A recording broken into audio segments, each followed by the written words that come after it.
Con un 92.9% de las actas escrutadas y con el corte a las 7:14, Luisa González y Daniel Noboa encabezan los resultados y protagonizarían la segunda vuelta. Les sigue Cristian Zurita, Jan Topic, Otto Sone-Holzner, Yacu Pérez, Javier Herbas y Bolívar Armijos. El CNE ratificó que la jornada posterior a la votación transcurre con normalidad. Además, con la mayoría de las actas escrutadas, confirmó que la segunda vuelta está en firme y que el próximo 15 de octubre los ecuatorianos deberán escoger entre los dos candidatos finalistas. Andrés David Arauz Galarza es un economista quiteño de 37 años que ya intentó ser presidente de la República en las elecciones 2021. Lideró la primera vuelta electoral, pero perdió ante Guillermo Lasso en la segunda. Hoy, el correísmo apuesta totalmente por él, aunque con menor protagonismo, pues es el binomio de Luisa González para las elecciones anticipadas 2023. Su participación en la contienda se ha visto disminuida, posiblemente por la polémica que ha causado sus declaraciones. La primera que generó rechazo fue la de una mesa de justicia para sentarse con los 10 más buscados de cada provincia y poner orden. Luego aclaró que esa mesa funcionará para capturar a los 10 más buscados, no para reunirse con ellos. Con más de 2.300.000 votantes, la provincia de Pichincha es la segunda jurisdicción del país que más legisladores coloca en la Asamblea Nacional, y de los 137 parlamentarios que integran la legislatura, 16 representarán a ese territorio y se los escoge entre 4 circunscripciones. Con más del 94% de actas escrutadas, el movimiento político Construye se impone ante la Revolución Ciudadana, pero solo en la primera circunscripción. En las 3 restantes gana la organización liderada por el expresidente de la República, Rafael Correa. Los datos oficiales reflejan que el centro norte de Quito Construye alcanza más del 36% del respaldo, mientras que Rafael Correa logra un 26%. Pachacutic es una de las organizaciones políticas con peores resultados en estos comicios, según las cifras del Consejo Nacional Electoral. En la próxima Asamblea Nacional tendrá una representación de entre 4 o 5 legisladores, cuando en las pasadas elecciones obtuvo 27 escaños y Guadalupe Llori se convirtió en la primera presidenta de ese periodo. En Cotopaxi, antiguo bastión de Pachacutic y cuna del presidente de la CONAIE, Leonidas Issa, y de la prefecta Lourdes Tibán, Pachacutic se ubica en el 5º lugar con sus candidatos a asambleístas provinciales. El candidato presidencial Jan Topic anunció en redes sociales que publicará sus planes de gobierno para que la ciudadanía los tome, un día después de reconocer que no pasó a segunda vuelta de las elecciones anticipadas 2023. En su cuenta de X, el aspirante por la Alianza por un País Sin Miedo dijo que la democracia ayer eligió a su criterio 2 mejores perfiles y que acepta esa decisión. Aseguró que se quedará en Ecuador para trabajar y que invita a los ecuatorianos a darle una nueva oportunidad al futuro gobernante antes de decidir emigrar. El proyecto político Gente Buena, que promovió la candidatura presidencial de Fernando Villavicencio, anunció la noche del 20 de agosto que puso fin al acuerdo político con el movimiento Construye, quienes avalaron su participación en las elecciones anticipadas 2023 ante el Consejo Nacional Electoral. En un anuncio difundido en redes sociales se describe que los principios nunca fueron negociables y serán el legado con el que seguirán trabajando en el país. El comunicado fue firmado por el presidente y vicepresidente de la agrupación civil, Francisco Jácome, y Edgar Ortega. No fue detallado exactamente qué ocasionó esa ruptura, pero ya se habían presentado desacuerdos entre estas organizaciones. La empresa estatal Petroecuador anunció este lunes 21 de agosto que acatará el histórico triunfo conseguido por los colectivos ambientalistas en el plebiscito nacional celebrado el domingo 20 para detener la explotación del bloque 43 ITT, un importante yacimiento del crudo para el país situado en el Parque Nacional Yasuní, considerado el corazón de la Amazonía ecuatoriana. Al 93.41 del escrutinio, el sí a cesar la extracción de crudo de ese yacimiento se impuso de forma clara con el 58.98% de los votos frente al 41.02% del no, lo que sienta un precedente a nivel mundial, pues es la primera vez que la población de un país decide en las urnas el futuro de una operación petrolera que ya estaba en marcha. Una persona murió la tarde del lunes 21 de agosto tras un siniestro de tránsito registrado en la Ruta Viva, sentido Quito-Cumbayá, informó el Cuerpo de Bomberos. El siniestro ocurrió a la altura del puente de San Patricio. Las fotografías captadas por esa entidad muestran que un camión de color blanco se impactó contra los guardavías de la Ruta Viva. La zona fue cercada por la seguridad para los efectivos del Cuerpo de Bomberos, quienes auxiliaron al conductor del camión. 4 transexuales extranjeros fueron detenidos por la UNACE tras denuncia de secuestro de hombre en Guayaquil.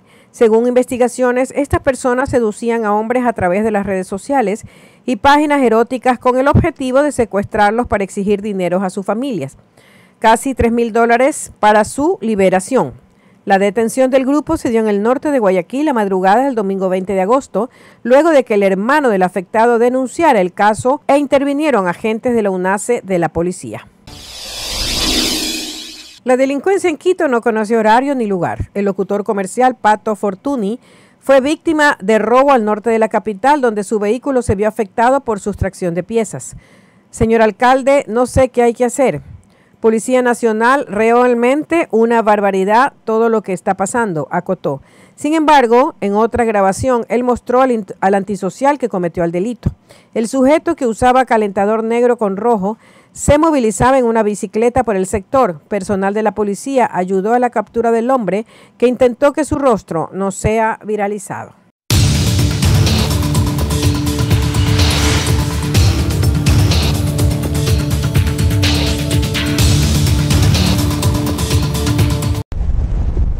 La tormenta tropical Hilary, la primera en su tipo en azotar el sur de California en 84 años, descargó fuertes aguaceros a su paso por territorio estadounidense, batiendo todos los récords de lluvia para estas alturas de agosto. Esta situación provocó decenas de tareas de rescate en las ciudades de San Diego y Los Ángeles. Honestamente me dio miedo cuando la lluvia comenzó a caer muy fuerte y se estaba poniendo intensa, especialmente aquí porque vivo al lado del río de Los Ángeles. La zona cercana al río Los Ángeles fue una de las más afectadas en la metrópoli angelina por la intensa subida del caudal del río. Claro que tiene que pasar, es natural, pero al mismo tiempo pues sí da miedo y peligro, se siente el peligro. Las autoridades declararon este lunes el estado de emergencia para gran parte del sur de California, con advertencias de inundaciones repentinas vigentes. La alcaldesa de Los Ángeles, Karen Bass, dijo que la ciudad continúa sus esfuerzos para proteger a las personas sin hogar. La ciudad ha abierto la mayoría de los refugios temporales de emergencia para brindar alivio del clima extremo a los angelinos sin hogar. A pesar de no haber provocado directamente ninguna muerte en Estados Unidos, un hombre falleció en Baja California, en México, al ser arrastrado por la corriente cuando intentó cruzar un arroyo crecido a consecuencia de la tormenta Hilary.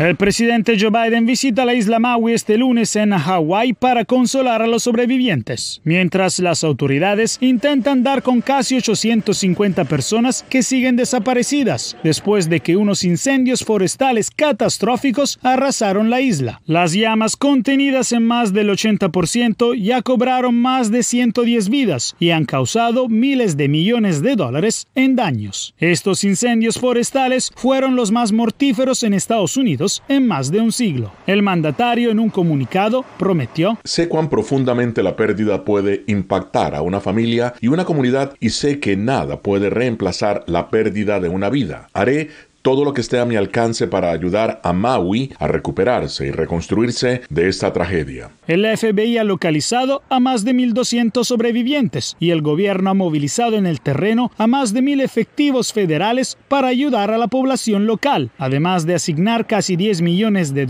en ayudas. Sin embargo, los residentes dicen que necesitan más. Necesitamos que el gobierno se centre en la salud mental, el trastorno de estrés postraumático, conseguir viviendas para las personas, financiar y ayudar a los familiares a recuperarse, restaurar su dignidad, permitirles enterrar sus familiares y amigos. Las autoridades aún intentan determinar las causas de los incendios, pero ya se han presentado varias demandas contra la compañía eléctrica Hawaiian Electric, alegando que cables eléctricos caídos provocaron el fuego. Cada programa de Joe Biden es por alguien. Con una inversión de $25 millones, el Partido Demócrata lanzó una campaña de 16 semanas dirigida a latinos, enfocada en los logros de la administración Biden-Harris en temas económicos. Esta es la primera vez que una campaña de reelección presidencial en los Estados Unidos lanza un ad buscando el voto latino, tratando de llegar a todos los latinos a lo largo y ancho del país en los estados claves para la contienda. Los demócratas han dicho que el voto hispano puede ser la diferencia en las elecciones del 2024 y por eso decidieron empezar temprano con anuncios que destacan la agenda económica del presidente Biden, la creación de empleos y la recuperación de la industria manufacturera estadounidense. La razón por la cual los demócratas en cabeza de Joe Biden están utilizando el video es precisamente porque muchos estadounidenses parece que no perciben el progreso que ha alcanzado Joe Biden hasta la fecha. Mientras tanto, el Partido Republicano señaló que el Partido Demócrata sigue equivocándose con la comunidad hispana, que por años ha desatendido a esta población y que los hispanos se alinean cada vez más con los ideales conservadores. No nos pueden vender la idea de que la situación económica está bien, cuando todos sabemos que estamos atravesando un momento económico gravísimo por culpa de esta administración y del Partido Demócrata. De manera que pues esto de tratar de engañarnos, de seguirnos engañando, esta vez no les va a funcionar. Los anuncios publicitarios se mostrarán en varias plataformas digitales como YouTube, Hulu, también en videos cortos en Instagram. Sin dar ninguna declaración, el abogado que representa a uno de los 19 acusados por interferencia electoral en Georgia salió este lunes de la corte del condado de Fulton poco después del mediodía. Los 19 negocian los términos de la fianza antes de entregarse a la cárcel, en un proceso que el abogado criminal Carlton Matthews explicó a La Voz de América. En Georgia, una consideración de fianza tiene en cuenta los factores de Ayala, los cuales son considerados por el juez. Estos son los vínculos de la persona con la comunidad, si hay riesgo de que se escape o un peligro significativo para que cometan un crimen antes del juicio o pueda intimidar a los testigos, así como obstruir la justicia. Una vez que el juez decide sobre los factores de Ayala, fija la fianza para ese acusado y a veces con condiciones adjuntas. Esto garantiza que el acusado pueda ser dejado en libertad tras entregarse a la cárcel, donde según Matthews, el proceso para Trump sería más rápido de lo usual. Probablemente serían minutos y no horas, y luego, con suerte, su abogado ya se ha comunicado con el juez que ha asignado a su caso particular y quizás con el fiscal y, con suerte, ha resuelto cómo será esa fianza, el monto de la fianza y en qué consisten esas condiciones. Trump debe entregarse antes del mediodía del viernes 25 de agosto y ya confirmó que no participará en el primer debate republicano. Prefiere no desgastarse en este tipo de eventos y por el contrario va a ir a participar en un programa con Dr. Carlson que se transmite a través de una red social. Lo que, según el doctor en ciencias políticas José Vicente Carrasquero, podría opacar el debate. Los balnearios con aguas reposadas o de poca circulación se convierten en el lugar donde se puede alojar el riesgo de infección causado por la peligrosa bacteria Vibrio vulnificus, conocida popularmente como la comecarne. Autoridades sanitarias de Estados Unidos registran 8 fallecidos por esta complicación. La mayoría de ellos están localizados hacia la zona de Tampa, en el centro de Florida. Y con el aumento en la temperatura del agua, sobre todo el agua de mar, se hace un medio apropiado para el desarrollo de una serie de bacterias que en un momento dado pueden producir lo que se llama la enfermedad fascitis necrotizante. Fascitis es el proceso de deterioro de la piel. Por eso que la llaman comecarne, ¿no? Porque las personas desarrollan una dermatitis necrótica que se va digiriendo los pedazos de piel y se caen en algunos segmentos. Además, otros casos están ubicados en Nueva York y Connecticut. Oficiales de salud pública aseguraron que 2 personas murieron luego de bañarse en playas con peligro y otras por comer ostras crudas. Se advierte sobre el riesgo en la ingesta de mariscos crudos o poco cocidos. Las bacterias como esta tienden a crecer demasiado y si tiene una herida abierta nunca debe meterse en el agua porque ahí hay una gran cantidad de bacterias. Otro riesgo es que la gente viaja a otros estados, pueden ir a otras áreas del país. Así concluyó la jornada del domingo después de conocer los resultados que dan la victoria a Bernardo Arévalo con más de 2,4 millones de votos ante 1,5 millones que dieron su confianza a Sandra Torres. En una conferencia de prensa, Arévalo agradeció el apoyo y reiteró su principal ofrecimiento.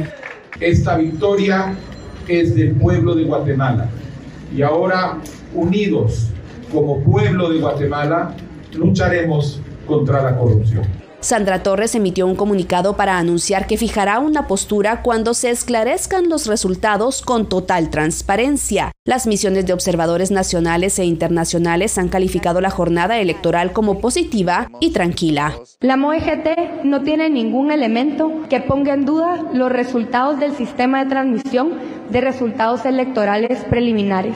Mientras los guatemaltecos hacen sus peticiones a quien ocupará el cargo a partir del 14 de enero. La educación, erradicar la pobreza. Por lo menos que nos bajen la canasta básica, que es lo que más nos está afectando. Arévalo informó que platicó con los mandatarios de México y El Salvador, quienes están dispuestos a trabajar de forma conjunta. Además, refirió que aunque la investigación en contra de su partido continúa, están tranquilos porque han ganado la presidencia por decisión del pueblo de Guatemala. Un 59% de los electores decidió preservar un bloque del Parque Nacional Yasuní, en la Amazonía ecuatoriana, un bosque húmedo con cerca de 2.000 especies de flora y 1.500 de fauna, pero cuyo subsuelo alberga buena parte de las reservas petroleras de Ecuador, según la UNESCO. Es nuestra casa, es nuestra farmacia, es nuestro mercado. Olmer Machoa es uno de los indígenas que habita en el Yasuní.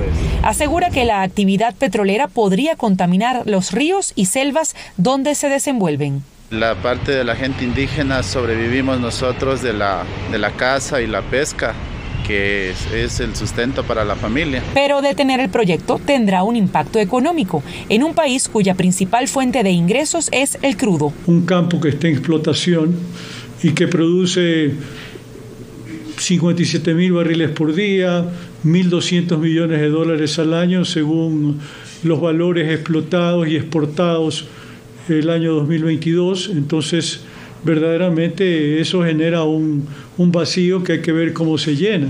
Y no hay muchas alternativas. Además, el Estado tendrá que compensar a las compañías que estaban operando en el Yasuní. Desmontar esas facilidades no va a costar menos de 400 millones de dólares.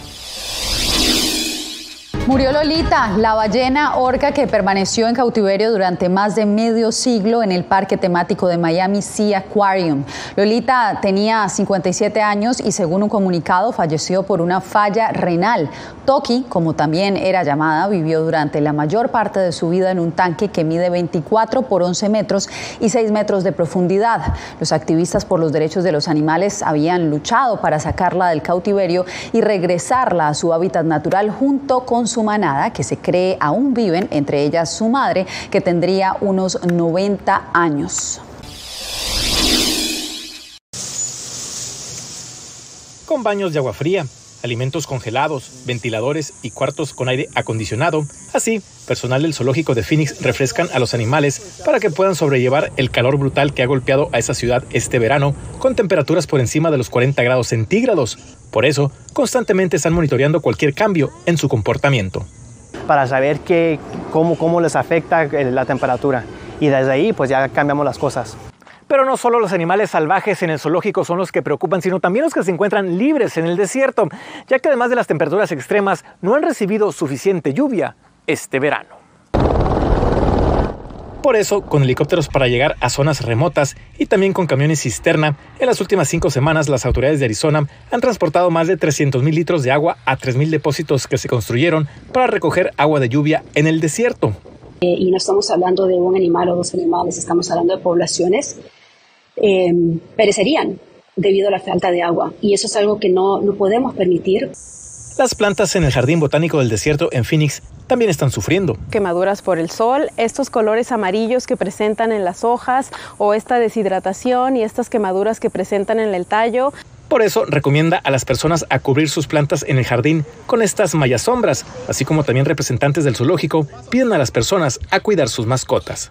Es su trabajo, pues es como tener un niño, lo debes que cuidar lo más que posible. Cerramos esta emisión desde España, donde un día después de la derrota a Inglaterra en la final de la Copa del Mundo en Sydney, con un marcador de 1-0 gracias a un gol de Olga Carmona, los españoles celebran la histórica victoria de la selección femenina de fútbol. Con esto nos despedimos por hoy. Soy Yasmín López, los espero mañana en una nueva emisión del Mundo al Día.